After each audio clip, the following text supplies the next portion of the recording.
हम दरअसल जो तस्वीरें जा रहे हैं वो ऐसी तस्वीर है जिसको उनका भौकाल देखकर कह सकते हैं, और चारों तरफ जिस तरीके की तस्वीरें दिखाई दे रही थी उसको देखकर वो लोग जरूर परास्त हो जाएंगे। उनकी आंखों का मतलब उनके पैरों तले जमीन खिसक जाएगी, उनको आंखों पर उनको भरोसा नहीं होगा।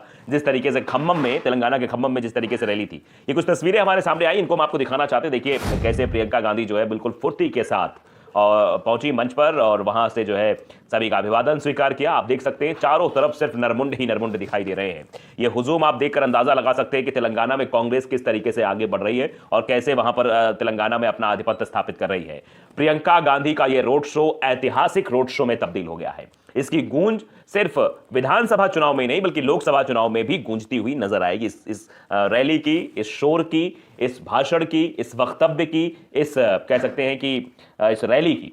तो आप देख सकते हैं तस्वीरों में, तस्वीरें हम आपको दिखा रहे हैं, साथ ही साथ चीजें भी आपको बता रहे हैं किस तरह से खम्मम में और किस तरह से कांग्रेस बढ़ रही है। दरअसल पहले से ही शुरुआत से मांग थी। अगर प्रियंका गांधी को हम देखें तो प्रियंका गांधी की राजनीतिक स्वीकारिता की बात या प्रियंका गांधी के राजनीति में एंटर की बात हर एक कांग्रेसी और हर एक वो करता था जो राजनीति को समझता था। ये कहा जाता है कि प्रियंका गांधी के अंदर इंदिरा गांधी की छवि दिखती है। इंदिरा गांधी जिनको आयरन लेडी कहा जाता है, एक लौह महिला जिनको कहा जाता है, लोहे जैसा इरादा उनका मजबूत था, कठोर था, और जिस तरीके से उन्होंने कई सारे ऐसे काम किए हैं, बांग्लादेश का निर्माण हो या फिर और भी बैंकों का राष्ट्रीयकरण हो, ये सब चीजें हैं उनके जो उसमें शामिल हैं और उनको कहा भी जाता है एक मतलब मजबूत फैसला लेने वाली। वैसा ही कुछ अब प्रियंका गांधी की छवि मतलब इंदिरा गांधी की छवि प्रियंका गांधी के अंदर दिखाई देती है। इसलिए प्रियंका गांधी को लेकर मांग ज्यादा रहती है। प्रियंका गांधी जब से सक्रिय राजनीति में आई है, उत्तर प्रदेश का चुनाव उन्होंने अपने बलबूते पर लड़ा, भले ही वो फ्लॉप रही, लेकिन उसके बाद कांग्रेस की लोकप्रियता में लगातार इजाफा होता रहा, प्रियंका गांधी की लोकप्रियता में इजाफा होता रहा। और इसी का कारण है कि आज तेलंगाना की सरजमी पर खम्मम में इस तरीके का नजारा देखने को मिला जो अपने आप में कह सकते हैं कि अप्रतिम है। मतलब एक नया आयाम स्थापित करने की ओर आगे बढ़ रही हैं। तेलंगाना में रोड शो किया है प्रियंका गांधी का। चुनाव प्रचार के तहत कांग्रेस नेता प्रियंका गांधी तेलंगाना के खम्मम में उन्होंने रोड शो किया। इस दौरान उन्होंने कांग्रेस प्रत्याशी के लिए मतदान करने की भी अपील की। राजस्थान की 199 सीटों पर मतदान हो रहा है, आप देख रहे हैं लगभग कंप्लीट हो चुका है। विधानसभा की 199 सीटों पर 1863 प्रत्याशी चुनावी मैदान में हैं।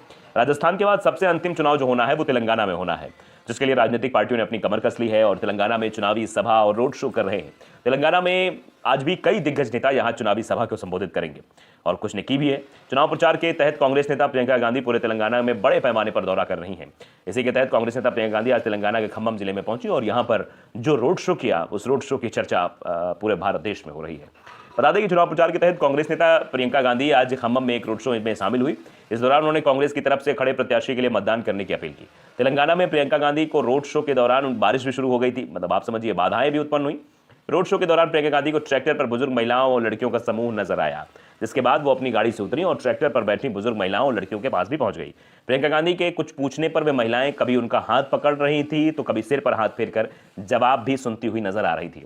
तो ये जो अपनेपन का लगाव है, यही प्रियंका गांधी हो या राहुल गांधी हो, उनको सबसे अलग करता है। प्रियंका गांधी भी लगातार जो है लोगों से मिल रही हैं, अपना मिलनसार रवैया दिखा रही हैं। बारिश हो रही है उनकी सभा में फिर भी वो नहीं रुक रही। ऐसा ही कुछ राहुल गांधी की भारत जोड़ो यात्रा में भी देखने को मिला था।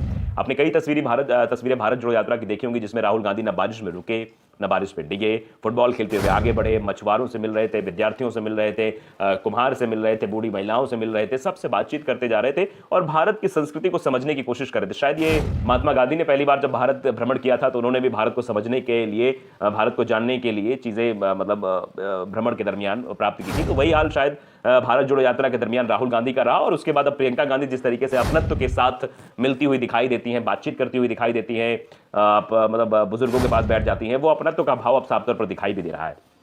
इस दौरान प्रियंका गांधी ने कहा भी कि केसीआर सरकार ने तेलंगाना में आपको जॉब नहीं दिया है, इसलिए अगर आपको जॉब चाहिए तो बीआरएस को सरकार से हटाइए, तेलंगाना में कांग्रेस लाइए। उन्होंने कहा कि तेलंगाना को किसानों, बहनों, युवाओं ने अपनी मेहनत से बनाया है, लेकिन यहां बीते 10 साल से केसीआर की भ्रष्ट सरकार चल रही है। आज हमारी सरकार जहां भी है वहां हमने लोगों को रोजगार दिया है, जनता का धन उनके हाथ में दिया है। हम यहां भी ऐसी सरकार बनाना चाहते हैं जो आपके लिए काम करे। बता दें कि तेलंगाना में चुनाव प्रचार अंतिम चरण में पहुंच चुका है। राज्य में प्रचार के लिए कुछ ही दिन शेष बचे हैं। राज्य में इस महीने की 30 तारीख को मतदान होने जा रहा है। वहीं चुनाव परिणाम 3 दिसंबर को आएंगे। सभी प्रमुख दलों के शीर्ष नेताओं ने विभिन्न निर्वाचन क्षेत्रों में प्रचार तेज कर दिया है। 119 सदस्यों वाली तेलंगाना विधानसभा में अभी भारत राष्ट्र समिति यानी कि बीआरएस के पास बहुमत है और के चंद्रशेखर राव वहां के मुख्यमंत्री हैं। फिलहाल आने वाले समय में परिस्थितियां बदल भी सकती हैं और बदलती हुई दिखाई भी दे रही हैं। जो रैली में